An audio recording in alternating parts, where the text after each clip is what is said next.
Meta kien qed jindirizza attività f'Mejju li għadda fil-preżenza ta' diversi riċerkaturi u dinjitarji, il-Prim Ministru Lorenz Gonzi kien qal li l-mexxejja Ewropej kienu kollha tal-fehma li r-riċerka u l-iżvilupp kienu l-aqwa mod kif ikunu ffaċċjati l-isfidi tal-preżent u tal-futur waqt li jkunu sostnuti l-impjiegi u tkabbir.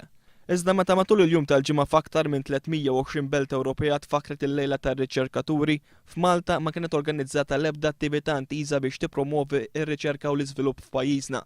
Għar minn hekk minn informazzjoni pubblikata mill-Kummissjoni Ewropea, jirriżulta li Malta kienet fost l-inqas pajjiżi li investew f'dan is-settur fiż-żona euro.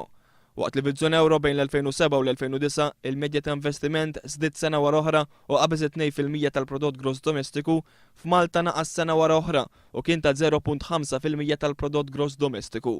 Għal kontrarju ta' dak li qed jagħmel il-Gvern Malti, l-Unjoni Ewropea tat importanza kbira lil dan is-settur, tant li bejn l-2007 u l-2013 se tkun qed tonfoq aktar minn 50 biljun euro fuq ir-riċerka. Dan permezz ta' 7 programm ta' qafas dwar ir-riċerka li inkludi 5 biljun euro dedikati lill-azzjonijiet Marie Curie u aktar minn 300 miljun euro lill-Istitut Ewropew għall-Innovazzjoni u t-Teknoloġija.